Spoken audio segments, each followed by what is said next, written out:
Thank you kindly for joining us. A bit of a late start for us this particular Wednesday afternoon, but our director, the fabulously talented Judah Wickower, has solved the conundrum. So we are live here with a little late start, and today's program is going to be fantastic. Justin Ritter is our guest. You will see him in T-minus 3 or 4 minutes. He's an attorney.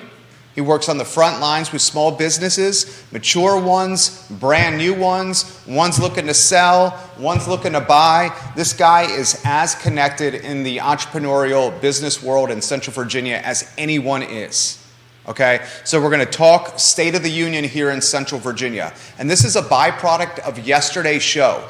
On yesterday's program, which Esquire Ritter was listening to, we talked about home sales. 688 homes sold in Q1 2023, which is a 23% drop versus first quarter last year.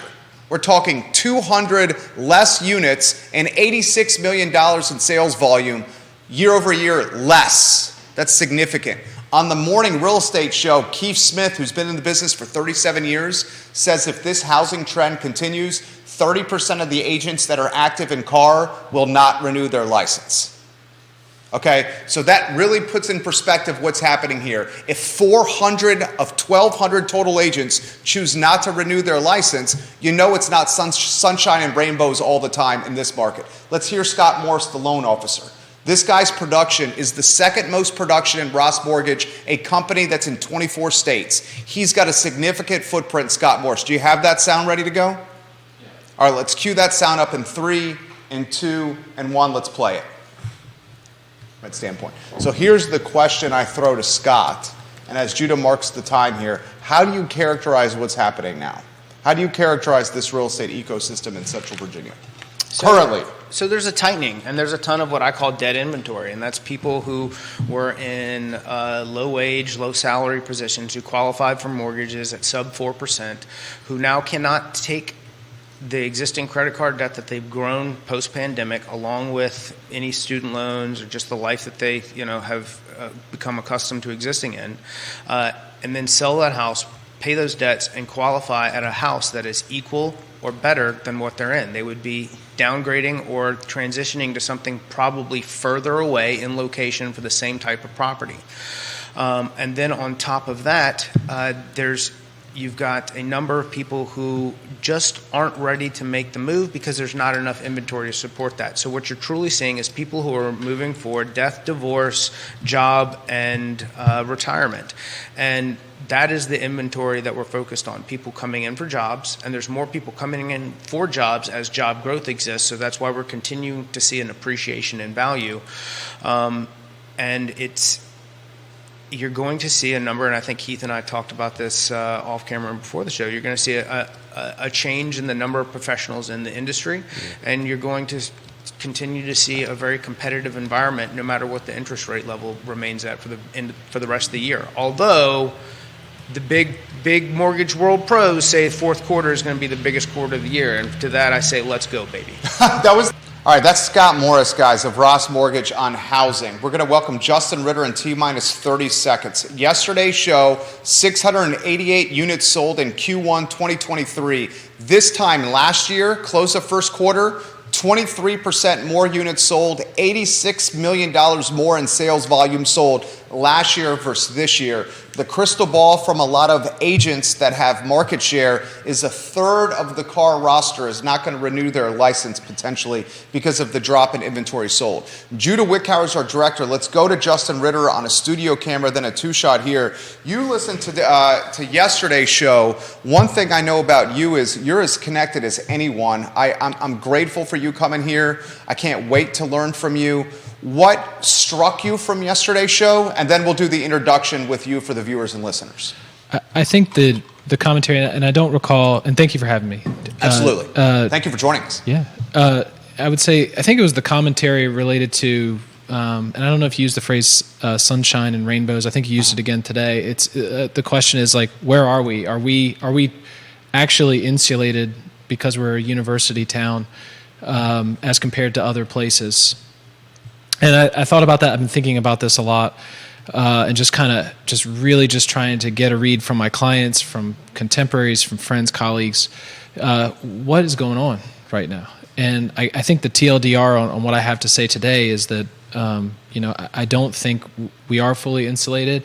I don't think this is 2007, 2008 again. I don't think this is across the board pain. I think this is something that is new and is just quite uneven. And I think because of that, I think we have to understand like where people are right now, and just try to support local business, support founders, support each other. So that's what struck me. Introduce everybody to you and what you Sure. do. I've kind of teased this. This guy is front lines when it comes to business locally. Sure. So I'm the owner of Ritter Law PLLC. It's 2 attorneys, myself included. We specialize in traditional business representation, startup business representation, and real estate investment and development. Been doing that in Charlottesville for roughly a decade. And I would say that our practice is solely transactional in nature. We try to do as much as possible for our clientele. Taking off the attorney hat, I'm also the chair of the Charlottesville Business Innovation Council, as well as the outgoing chair-elect of the City of Charlottesville Board of Zoning Appeals. So just kind of have a lot of experiences, perspectives, and I still have a lot of open questions, but I can tell you that I think that what we have in Charlottesville is quite special. I think that there are issues, obviously, but I think that there are just perspectives that I think it would be worth having a good conversation and sharing what insights I have, maybe learning from you, learning from others in the audience, and just learning together. I love it. Does Charlottesville and Central Virginia, from your perspective, still have a COVID hangover? Yeah. How so? I think from the business lens, I think that a lot of the stimulus has been running out, and I think that perhaps hard decisions that were able to be punted in 2020, 2021, 2022 are you can't punt anymore. And so, and I have some specifics we can go over in a Please. moment, but I think that we have that, and perhaps discretionary spending by consumers is lessening as well, also due to a reduction in stimulus from the federal or state government. So, and I think it's just a reality. I think that in 2020, when you stopped the entire economy for several months, there were and are ramifications to that, and we're feeling it now. So yeah, I do think there's a hangover. Are you seeing small business owners getting stuck with debt service payments coming due now on loans that were taken during the pandemic, and that's throttling growth and or sucking up any cash to keep the business going? You know, it's interesting. I think that 2 parts to that question. One is that I think that there was a great economic stimulus offered by the Small Business Administration, SBA, called a EIDL loan. I don't know if you're familiar with that. Yeah, the EIDL loan, yeah. Yeah, and what an amazing loan. And from what I saw, the process of applying for it and getting that loan was so fast, just like the PPP loans. I mean, I don't know if you had experience with or talking to people about that, but that money came very quickly. And it makes me think of a principle that I think about a lot with my legal practice. Like, generally speaking, when you try to get something to be fairer, I think that you're going to necessitate a greater layer of complexity. And I think that at the time of March and April of 2020, there wasn't time for complete fairness. So you may have seen in the news there's been a lot of fraud claims of PPP loans, maybe even EIDL loans. I haven't really been privy to that, but it gave us, or gave business owners, the money needed for many to survive a tough time in 2020. And now the EIDL loan, for instance, is exhausted. Like, you can't apply for it anymore. I mean, those loans, just to flesh it out, I mean, it was 30-year, fully amortized, just under 4%, up to $2 million that you could grab. I mean, you can't get loans like that with an institutional bank. Right. But SBA was offering it, and depending on how much you asked for, there were different layers of process from the SBA, and I don't remember what the numbers were, but there was a lower loan amount that was above 6 figures that you could get very quickly. That's gone now. Yeah. PPP gone now.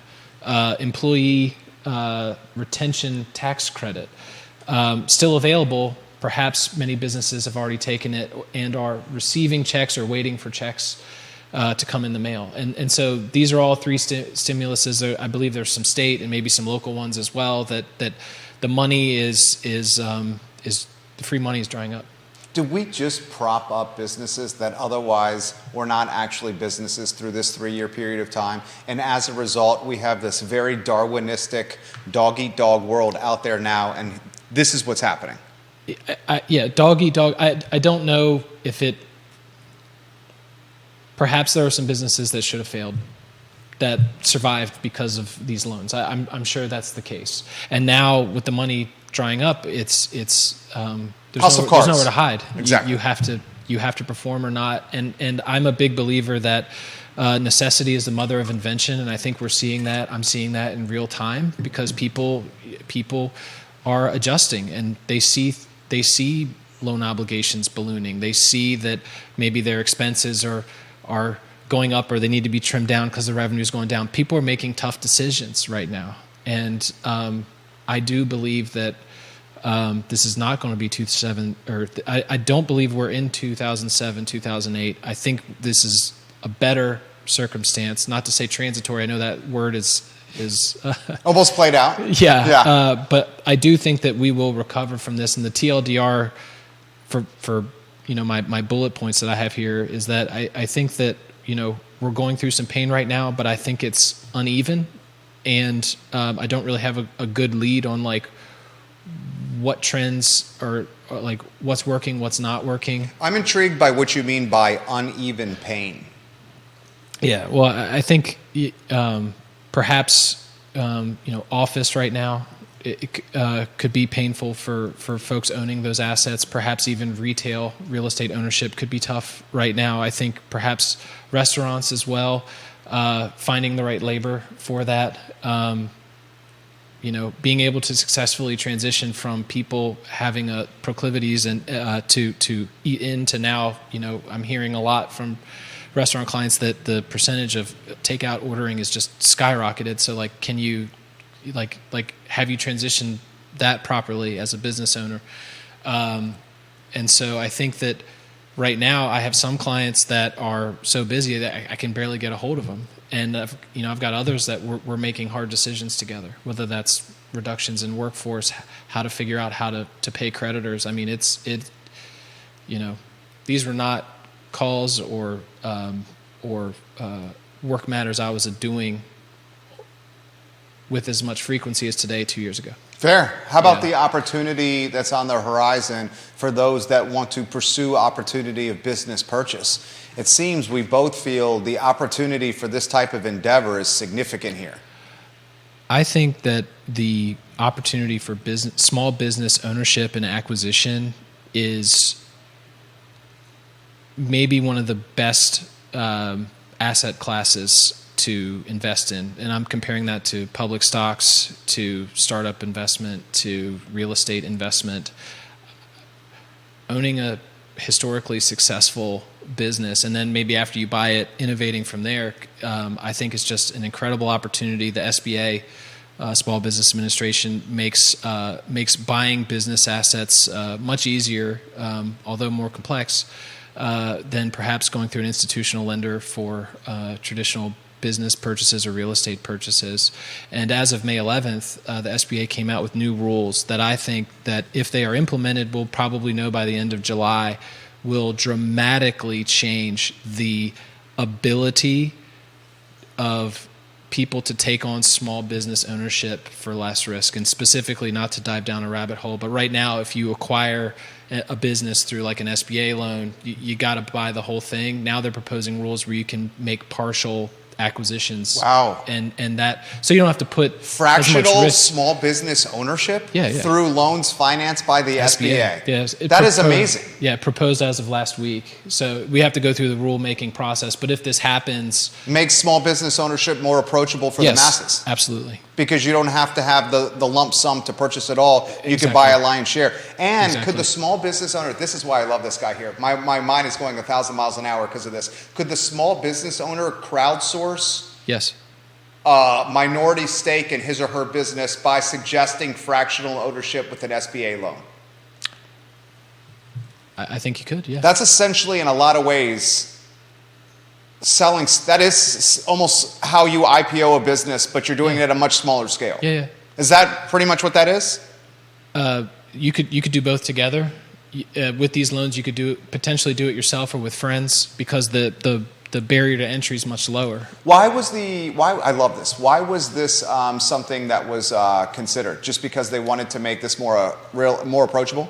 I think so, because right now, That's awesome. there is a very interesting trend or pattern of a lot of business owners that are maybe of the baby boomer generation that are retiring, have children or grandchildren that aren't interested in succeeding to that business ownership, that these owners need to sell. It's their biggest asset, and they don't, and I see this bottleneck a lot for sellers of businesses, and this will be one way to, maybe you have a key employee, you can't afford to buy the whole thing, but they could buy 30%. And then they buy 30%, they prove their worth, and then they buy another 30%. And I love this. Get to 100% ownership over a decade or so. It gives real transition planning, better transition planning opportunities for sellers of historically successful businesses that don't have currently have a succession plan. That's good stuff from Ritter right there. How about the stuff from the outline when it came to local banks? You're seeing potentially a pinch for local banks. Is this the fallout of First Republic SVP as well?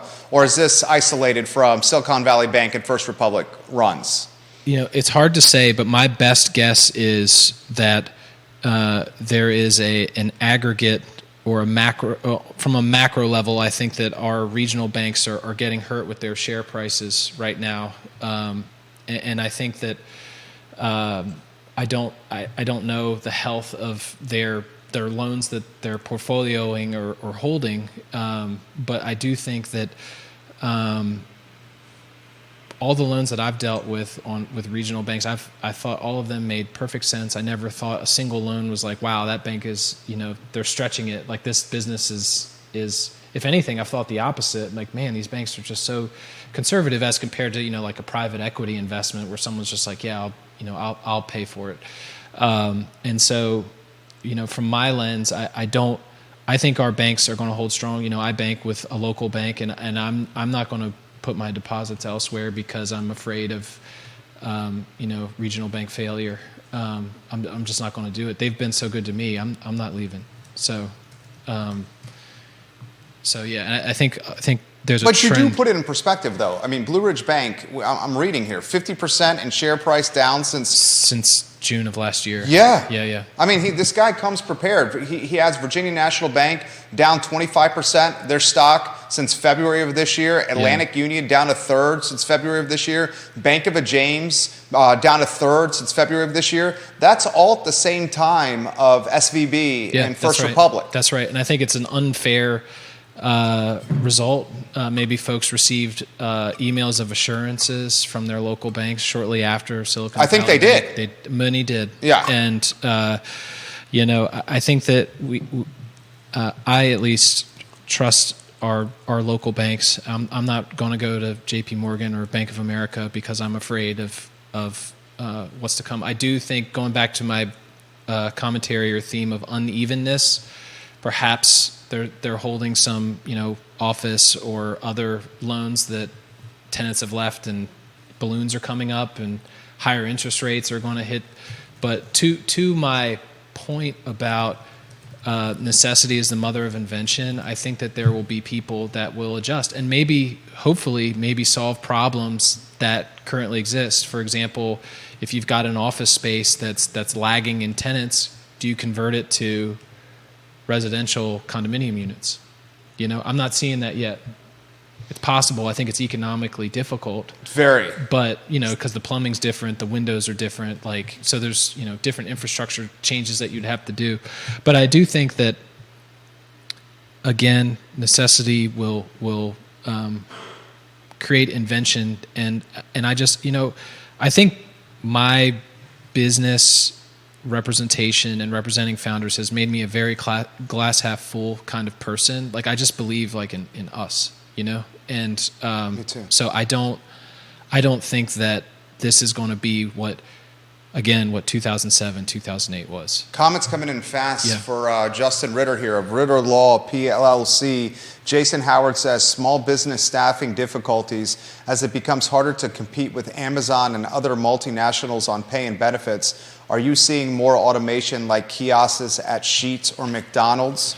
Jason Howard on Rio Road also says this. You specifically mentioned restaurants pivoting to takeout, buying software to take out orders, and payment online must be growing quicker and easier than having one staffer living on the phone during lunch and the dinner rush. Do you find this promising? So it's a two-part question. Automation with your clients, and then also how takeout could potentially strip staff of numbers, making it a smaller staff, which means the business might have more money to run. Yeah, to take the second part first, because I think my reply would be shorter. Like, yeah, I think that would make economic sense for businesses, and I think that it's also just catering to the consumer, because the consumer now, we're for better or worse, we're used to being at home more now, and some people, you know, are still wearing masks out, so some people are still uncomfortable being in restaurants. So I think that I think the trend is more about restaurants catering to their clientele than trying to save money. But that's just me. No, I think you're 100% right. Now, the collateral damage of that is if it becomes more of a takeout world, it deprioritizes the need for sexy Class A. Yeah. Does that make sexy Class A restaurant, high dollar, less prioritized and valuable? Probably so. Kelly Jackson, friend of the program, client owns 17 Panera Breads. She also launched a new franchise, a hot chicken franchise in D.C. She says they'll never do a Panera Bread that doesn't have a drive-through, and they don't need the massive footprint anymore. I've heard that about drive-thrus being very powerful.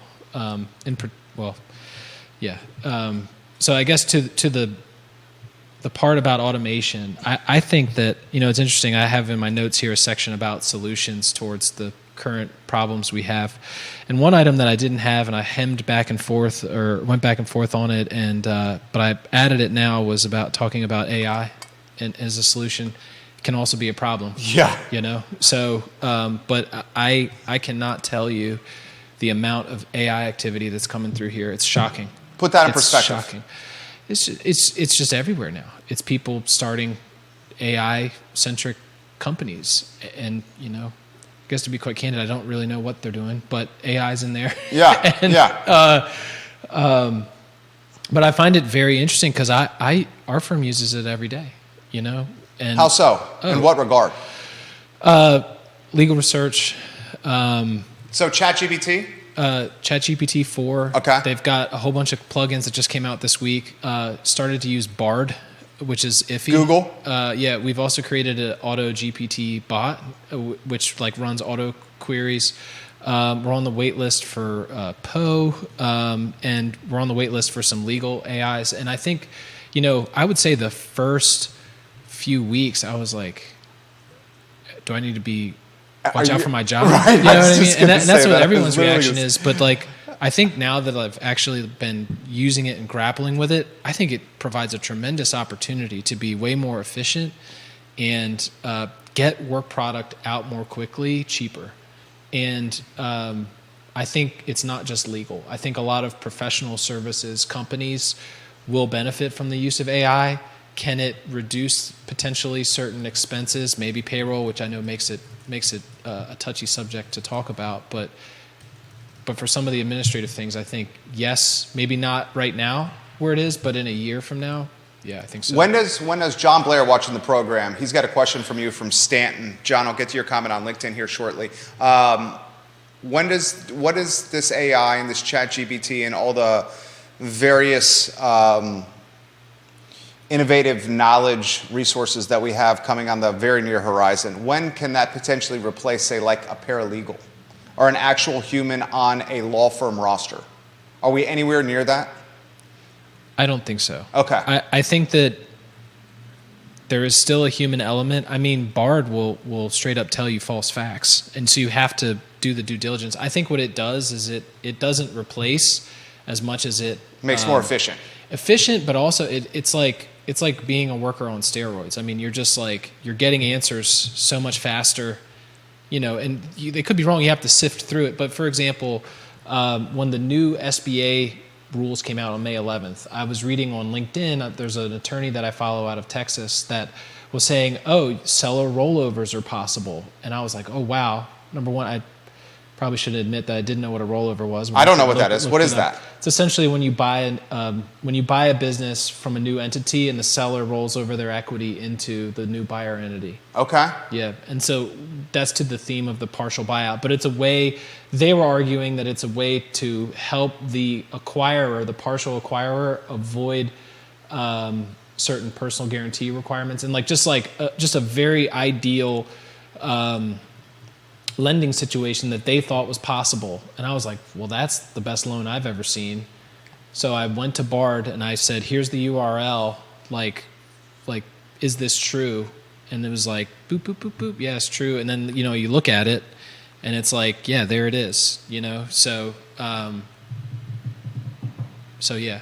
Not the URL. You just ask it. Because it's doing a live I'm with you. feed. So in that regard, it's giving me an answer maybe in 15 minutes that I would have been deterred from even looking at, because it would have taken me probably an hour or more to fully vet the answer. So I get the answer and then I go back to it and I'm like, oh yeah, they are right because of this. So then what scares you about this then? That was a great example. What scares you about this? I think in the beginning, just not knowing how capable it really was. And I think it's more limited than people think. I don't think it's Skynet, from Terminator.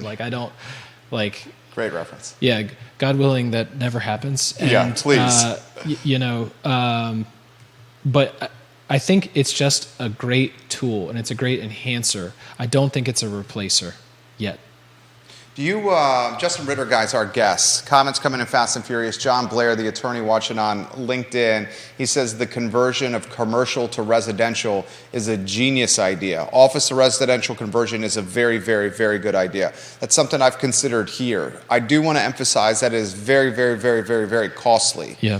I want to get your take on zoning. Yep. Upzoning and real estate on today's show here. Yes. Why don't I start open-ended? You go anywhere you want, and then I'll go specifics. Sure. So what I'll say is, first I'd like to say that I served on the City Board of Zoning Appeals. I don't know, it might have 4 years or so. I don't know. And if I didn't move to Albemarle, I wish I were still on that board. Okay. Because it was very fulfilling. It's not paid. It's just a volunteer thing.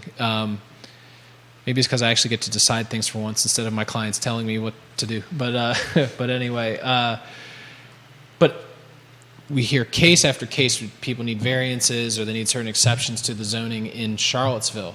And I would look at cases and I would just be like, man, there are some things here that just are not practical and make it too difficult for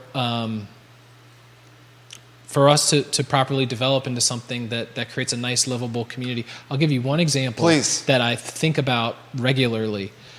Do you know Brown's, the store off of, what's that, Avon? Brown's Fried Chicken. Yeah, and you keep going. You know recently sold Brown's Fried Chicken. Oh, really? Yeah, the land as well, and the business. Oh, really? And it has the BP station, right? Yep, Yeah. So you know how there's like a porta potty there? Yeah. Yeah. So there was an application, and this is all public record, so I don't feel you're not speaking out of turn. No. And the application was to increase a certain side of the building so that you wouldn't need porta potties or Johns anymore, and you could have like an indoor bathroom in the store, a proper bathroom. But the problem was, if they did that, it was within a certain feet of a certain area, like the edge of their property, like it violated a setback.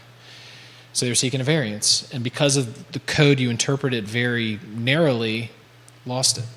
He didn't get it. And so now when I drive past Brown's, I look at the John and I'm like, this should not have been the outcome. And it's not against the board. It's not against anybody. It's just like, that's the result of us applying what was there. I don't know if the new zoning laws would have changed that outcome. I haven't looked at it too tightly. I just know that when I look at the city of Charlottesville's zoning code, it's like the question that keeps coming to my mind is, are we a town or are we a city? And like, how are we going to zone ourselves in a way that makes sense and makes this place more livable and enjoyable for everybody, you know? And I think that, you know, the zoning codes are set in place for a long time, and I think that the way it is now, just to take it back from a specific example and to get more general, I think it's very hard to build affordable housing in Charlottesville, right? I'm not going to say impossible, but like very hard in Charlottesville right now, pre-zoning change. I talked to a good buddy of mine last night, and I won't mention his name, but all he does is underwrites potential real estate development, builds and investment opportunities. And I mean, he showed me his spreadsheet. I mean, it's the best I've ever seen. And he is talking to me about the zoning amendment changes, and he's saying, Justin, I think that you could build not only affordable housing in Charlottesville with this, I think that you could build profitably and without subsidy. I think you could build affordable housing like a development that's only affordable housing profitably. Wow. Which is not possible today. And the current zoning ecosystem. With the current zoning laws. And I can't vouch for that. It's just, so people, I can tell you, I think people are very excited about the zoning change. And I hope that, you know, Albemarle doesn't necessarily follow suit, because I know that Albemarle is different character, like topography and like populations, like where it is. But I do think and hope that we can get more affordable housing in Charlottesville. Because right now, I think the thing that really bothers me right now is like, I keep thinking about, if I came to Charlottesville, like if I could go back in time 10 years, you know, I'm 36. If I was 26 again, I couldn't buy the house that I bought at 26 today. Same with me. Couldn't do it. And like that's not good, you know? And so I applaud the zoning appeal amendment proposal. I hope it goes through. I hope it makes practical sense and that it can be something that people can easily interpret and apply. And I hope that developers want to come into the city and build more units, because I think this is a big supply and demand issue. You look at Waynesboro, you look at Stanton, and I found my house in Waynesboro. I mean, it's like roughly half the price. Yeah. So in today's numbers, and so you know, I think it's a lot of that's just simple supply and demand. Does what worries you here that you're seeing in Charlottesville? What worries you from local government? What worries you about something on the horizon? What worries you about things that decision makers are doing? I'm concerned with the upzoning, for example, that it's making the dirt fairly expensive because of the opportunity associated with upzoning. And when the dirt gets expensive, you got to build a business model that covers those additional costs, and then you're expecting some ROI when you do your projects. I'm worried about that. We don't have to talk housing or zoning, anything. What worries you about 2023 today? In Charlottesville? Yeah.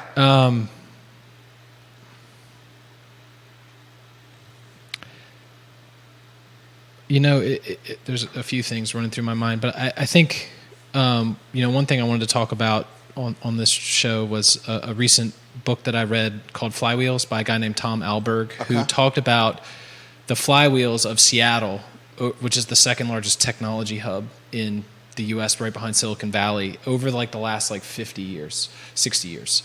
And Seattle has been having a lot of problems and benefits. I mean, Microsoft's there, Amazon's there, Boeing's there.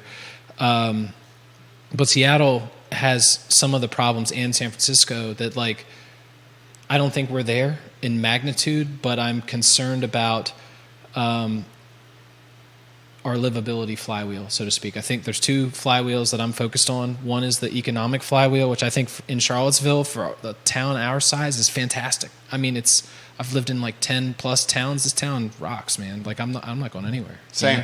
You know? And because there's so much opportunity, and like from my vantage point, like being a transplant here, like that never mattered. Even with the clients that have been here forever, you know? I didn't go to UVA. Doesn't matter. Like people are open here, generally speaking. And you don't find that everywhere. And so the economic flywheel, I think in Charlottesville is gangbusters. I'm so proud to be a part of it. The livability flywheel, however, you know, affordable housing is an example. But I think what Tom Alberg taught me in his book was they're not mutually exclusive. Meaning, like, if the economic flywheel is turning, you know, and the livability one is not, it's not for, like, they could be interrelated. And so I think the thing that I'm thinking about, you know, and here it's kind of touchy because, you know, I'm the chair of the Business Innovation Council, or you know, some people think it's the technology council locally, but there's a lot of focus on technology in Charlottesville, and I think that that's great. It adds a lot of jobs.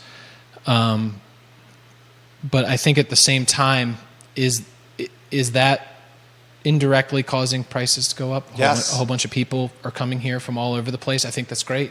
But when we don't have the outlet of supply of housing to meet that demand, the price is going up. Has traffic congested to a greater magnitude in the last 10 years? I think so. Yeah. You know, and so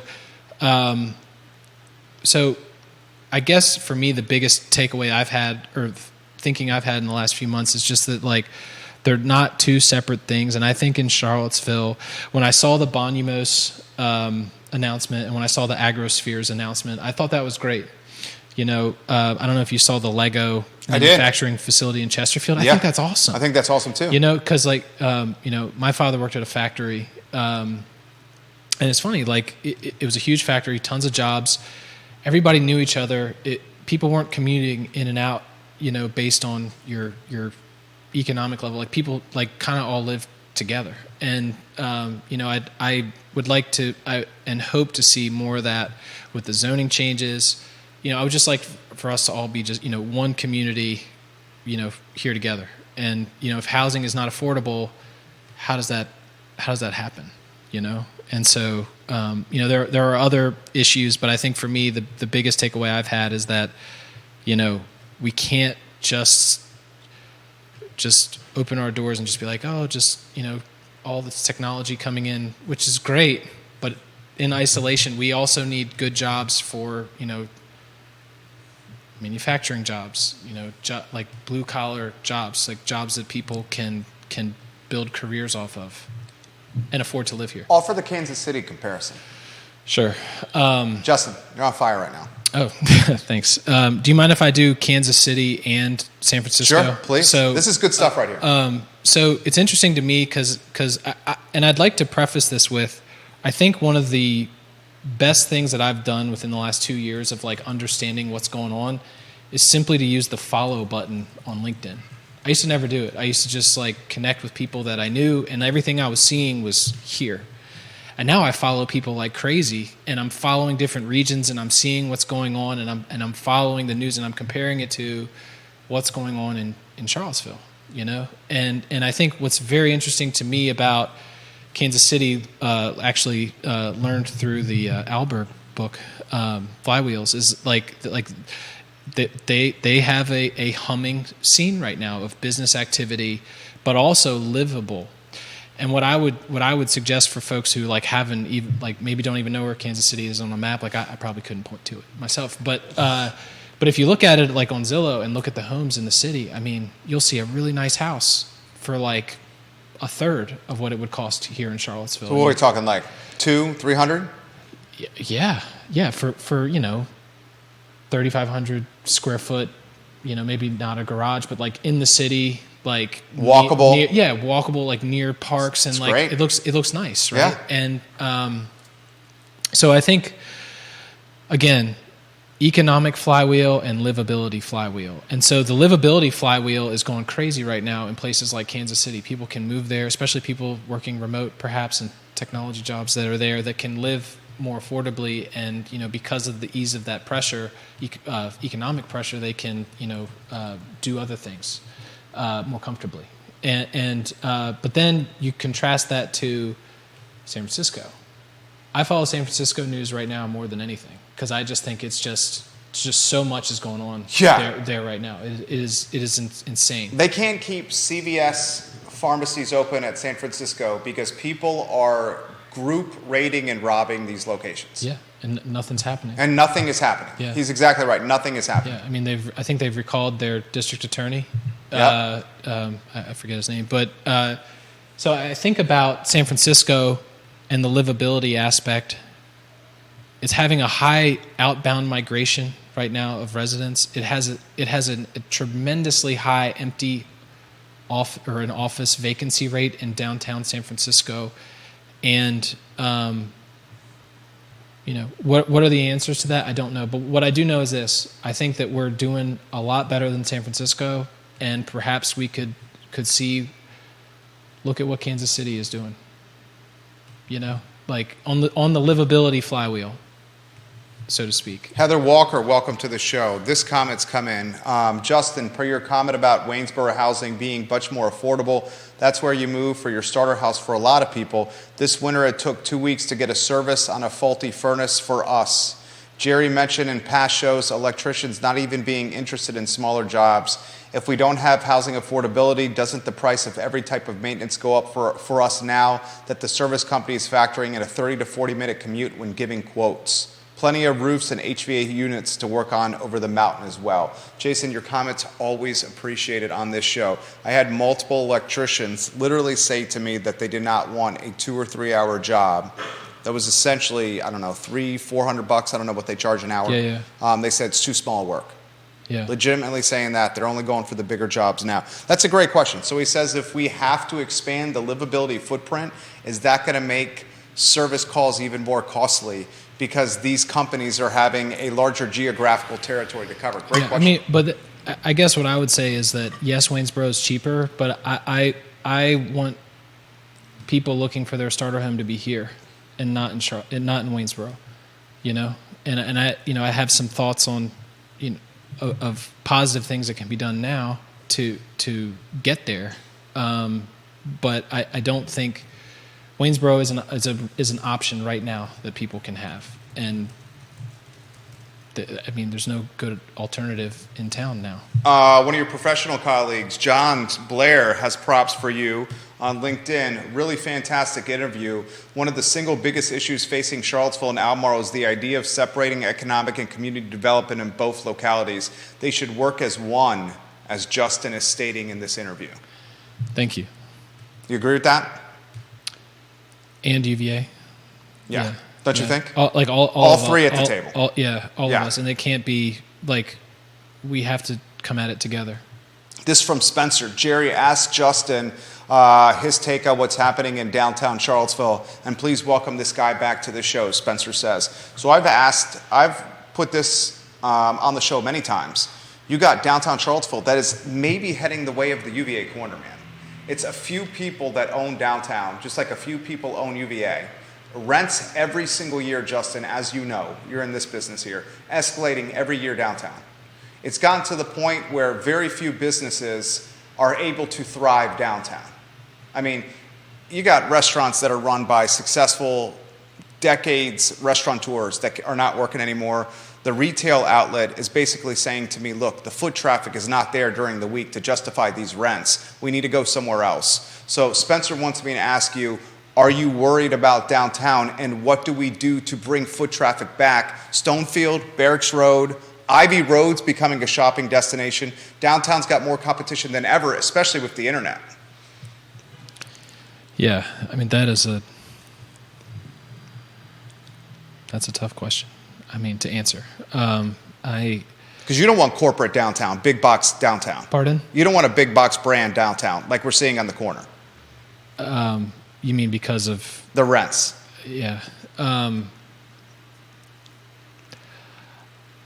I think he has to choose his words carefully here because he's got clients in both locations, I believe. Yeah,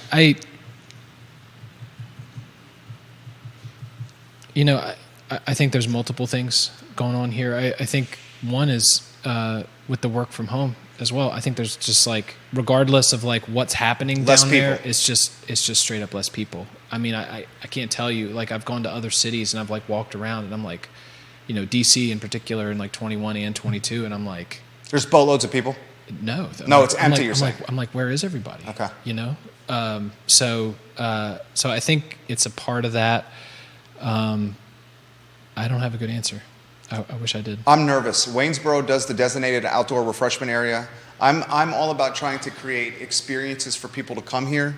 We talked about the business in Belmont, Be Just, who's an elevated home goods store in downtown Belmont. They're going to Ivy Road across from Barracks, across from the Boar's Head, to Hunter's Project, which is called Bel Air Place. It actually has a brand. And she straight up said, I'm leaving downtown Belmont because we have no foot traffic Monday, Tuesday, Wednesday, Thursday, Friday. It can't justify the rents here.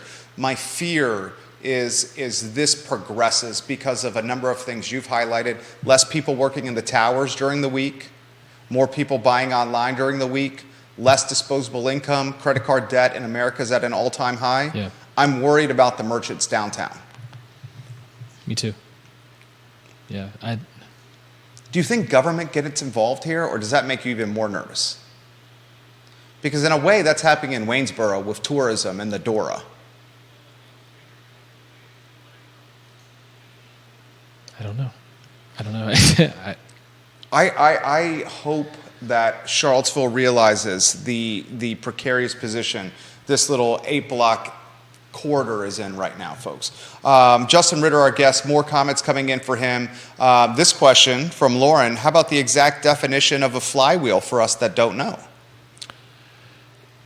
So, and I learned this, and it's actually I got a new logo for my business, and it's actually like a flywheel, or one of the logos. And the idea is it's like a piece of like a machine that like turns the thing, like turns the crank, like, you know. And the faster it goes, the more power it generates. Okay. So it's just like Okay. Follow-up question from her. She says, if Charlottesville becomes, and this area becomes an epicenter of high-priced homes, isn't that sign of a strong economy? Just playing devil's advocate with you guys, great Sure. interview, but it seems like things have been working pretty well around here. Yes. The problem with that is you're going to have one class of people here if it continues. Yep. That's what you, right? Yeah. I mean, I don't want that. me neither. Right. You know, and I think that for folks that are in their 20s, as well as people that are of different socioeconomic means, like if we're all here together, like I think that's better than like all really nice homes in one place. Jonathan on Spotify, he says, can he offer insight into his URL for his business, and also what type of law does he like to practice the most? Or what aspect of law does he like to practice the most?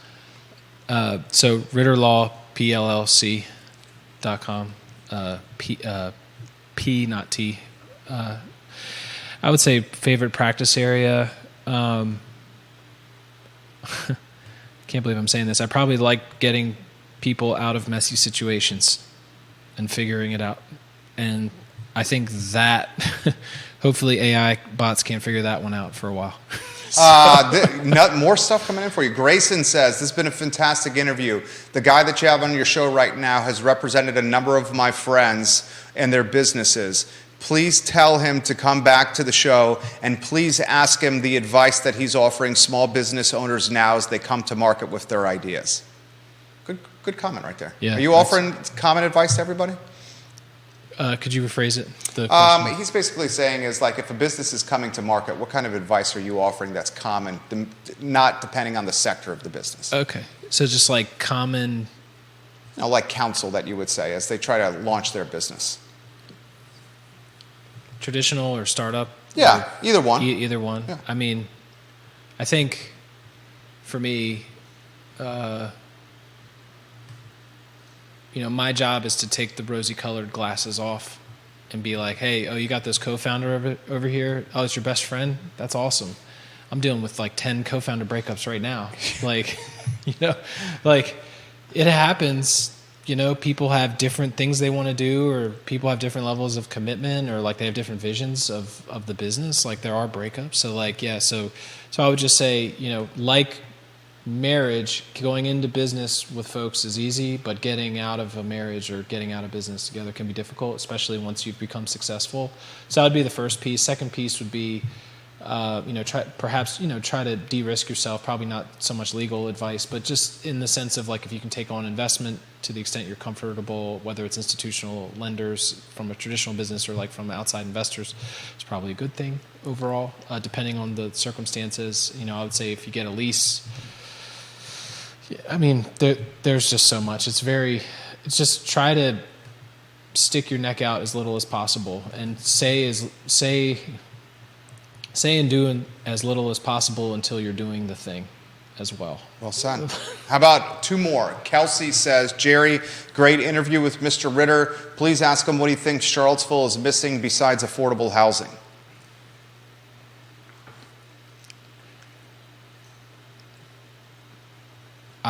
I would say more of the Bonumos, more of the agrospheres. Let's get the Lego manufacturing facility in Charlottesville. I don't know where, but something like that would be great. So you want some more blue-collar jobs? Yeah, and what I specifically mean is like not like, I mean like manufacturing jobs that can lead to, higher vertical salaries. potential. Yeah, higher vertical potential. Yeah. Okay. Yeah. I like that. We definitely have a shortage on that. This is a great way to end. And we got to as many of them as possible here. Reagan says, what is the role of the university in this market? We could spend an entire show on that one. I think for a lot of folks, it's the first thing people think about when they think of Charlottesville. So from like a branding perspective, like just... I think it's. Could you rephrase the question? Because I just want to make sure I get it just What's right. the role of the university when it comes to this like ecosystem? Okay, so should we be asking UVA to do even more? That's my question. Or are they doing enough? I mean, good God, they're propping up the entire economy. I think when you think about, I would love to see UVA be what Stanford was to the greater San Francisco region, to what University of Washington was to the greater Seattle region, which is like incubators of the next talent. I mean, the people that have gone to these schools, I mean, one of the first people out of Stanford was Hewlett and Packard, Phil Knight, Shoe Dog, like Washington, the Microsoft founders. I mean, it's just like, and we had, you talked about, what was his name yesterday? Is it Alexis? Oh, yeah, from UVA. UVA. Yeah, Reddit, the founder of Reddit, Waffle House. But now he's not here, right? No, married to Serena Williams, has kids. So what I want is the next Alexis that comes out of UVA to stay in Charlottesville. There you go. That's what I want. That's what I want. That's beautiful. That's a perfect way to end. Dude, you crushed it today. We want the founders and the innovators to stay in Charlottesville, create jobs that are bettering Central Virginia. Don't leave. Don't leave. Yeah, and it's not just like the next big thing, like the Reddit 10 years from now. Yeah. I think it's, I've talked to folks that they say, hey, I've got 50 employees. I need to be in a light industrial zone. I know that some folks are adding light industrial here, which is good, near the city, but like I don't have a building for my 50 people and I want to go to 75. Oh, it's super cheap over in Richmond. We're thinking about going. And I'm like, no, stay, but like I can't.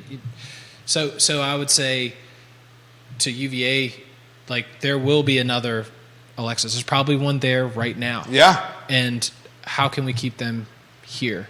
And I think that's a responsibility of CBIC, of which I'm a part of, the SBDC, CIC, like the Ecosystem Venture Central, the various community entrepreneurial ecosystem support groups led by UVA. Because I'm telling you, there's going to be several Reddits coming out of UVA equivalents in importance within the next 10 years. Well said, dude. You killed this. You absolutely killed this. Ashley Reining writes this on one of the 15 Facebook pages. I listened from start to finish. One of the best interviews you've done, Jerry. Like the other viewers and listeners have said, please invite him back. Would you join us another time? Absolutely. I hope I can share more insights. I mean, I'm trying to gather, and like I try, like I don't, like I don't think like a lot of these things are like open-ended conclusions that I'm open to changing. You know, I'm just trying to understand what's happening as much as everybody else, you know, and it's tough right now. It's tough to know what's going on. And so I think, you know, yesterday your episode about is it sunshine and rainbow here? It's like, man, I've been thinking about that a lot. Yeah. Like, well, it's because we're in a similar line of work. I mean, you're constantly consulting or chatting and communicating with clients across different lines of work, just like I am. Yeah. And like you're saying, it's the same thing that we're experiencing. Some clients are saying they cannot keep up. Yeah. It's best year ever. Yeah. And other clients are, you know, close to the doors being closed. Yeah. And they're having to navigate that. So we often hear like the $1.2 billion defense sector impact, or the impact of the University of Virginia, and all these other positive economic data points. Yeah. I just wanted to like shine a spotlight on there that it's not the case for everyone. Yeah. Yeah. Can I mention one last thing? Please. Perhaps we've gone over.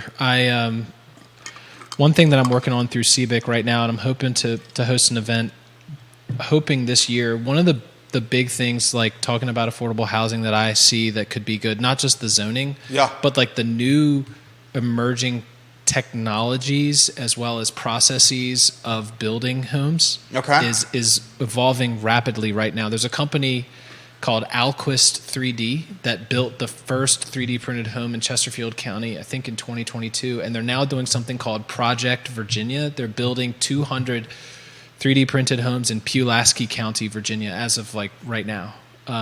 And I haven't kept up with what they're doing, but I think they're in active construction right now. There's new materials that are being used, some that are more environmentally friendly, but I'm hoping to have an event that really highlights and focuses this, because I think, to your point about land values going up, and even with the zoning amendment changes that land values will go up again, the only way you can really cut against that, in my mind, obviously more supply, but also being able to build it for cheaper. Because if you have owners of homes right now that don't want to sell because they're holding 2 to 3% mortgage interest rates and they're not going to sell, you got to build more houses. And if you got to build more houses to have affordable homes be available, they have to be built affordably. And so right now, I see the new technologies emerging right now. Black Buffalo is their printer. Diamond 3D out of Phoenix, Arizona is using robots to like build these houses. Like that, I think could really help. Beyond the zoning is the technology and the implementation process itself. So not to go on a tangent there, but good, I do think that could help. Justin Ritter, his namesake, Ritter Law, his small business. He's fantastic, guys. If you're looking for a resource legally, here's your guy. He's on the front line working with small business owners all over Central Virginia. Justin, you will undoubtedly hear back from me with another invitation. This was a joy. Me too. Seriously. Me too. Thank you. Yeah. Thank you very much, Justin Ritter. Judah, thank you for troubleshooting the early part of the program. You're on point. The I Love CVille Show, wherever you get your podcast, online at ilovecville.com. Thanks today to Castle Hill and their 231 Festival, which is June 10th. June 10th, the 231 Festival at Castle Hill. We will be there with our family, my wife, and our 2 sons. We're back tomorrow. Thank you kindly for joining us. So long, everybody. Justin, that was awesome. That was great, right? Yeah. Thank you. Easy.